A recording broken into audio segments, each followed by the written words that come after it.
விழுப்புரம் மாவட்டத்தில் வெள்ள நிவாரண நிதி வழங்க வலியுறுத்தி இசிஆர் சாலையில் மக்கள் மறியலில் ஈடுபட்டுள்ளனர். கூடுதல் தகவல்களை செய்தியாளர் ஸ்ரீதரிடம் கேட்கலாம். ஸ்ரீதர், அரசு தரப்புல இருந்து நிவாரண உதவிகள் வழங்கப்படும் அப்படின்னு சொல்லியிருந்தாங்க. எப்பொழுது வழங்கப்படும் என்ற விவரங்கள் மக்களிடம் தெரிவிக்கப்பட்டதா?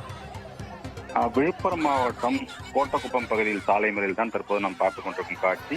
இது கிழக்கு கடற்கரை சாலை, குறிப்பாக புதுவை மாநிலத்திலிருந்து சென்னை செல்லும் கிழக்கு கடற்கரை சாலையில் தான் தற்போது போராட்டம் என்பது நடைபெற்று வருகிறது.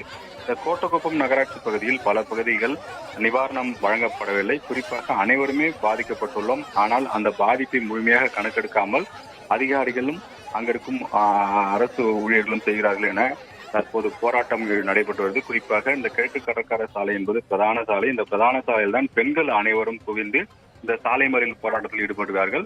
உடனடியாக எங்களுக்கு நிவாரணம் வழங்கப்பட வேண்டும். ஏனென்றால் அனைவருக்கும் பாதிப்பு என்பது அனைவருக்கும் ஏற்பட்டுள்ளது.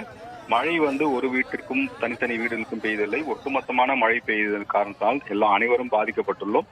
ஆனால் ஒரு சிலருக்கு மட்டும் நிவாரணம் தராது ஏன் என தற்போது வாக்குவாதத்தில் ஈடுபட்டு பேருந்துகளை மறித்து, வாகனங்களை மறித்து சாலையில் அமர்ந்திருக்கும் காட்சி நாம் பார்த்துக் கொண்டிருக்கிறோம்.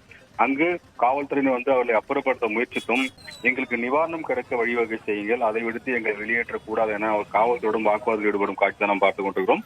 தொடர்ந்து பொதுமக்கள் வைக்கும் கோரிக்கை, அனைவருக்கும் நிவாரணம் வழங்க வேண்டும், ஒருவருக்கு ஒருவர் விட்டுக் கொடுக்க கூடாது. அதனால்தான் நாங்கள் அனைவரும் இங்கு போராட்டத்தில் ஈடுபட்டுள்ளோம் என கோட்டக்குப்பம் பகுதி மக்கள் தெரிவிக்கிறார்கள். விழுப்புரம் மாவட்டத்தில் வெள்ள நிவாரண நிதியை அனைவருக்கும் வழங்க வலியுறுத்தி இசிஆர் சாலையில் மக்கள் மறியலில் ஈடுபட்டுக் கொண்டிருக்கின்றனர். கூடுதல் விவரங்களை வழங்கியமைக்கு நன்றி ஸ்ரீதர்.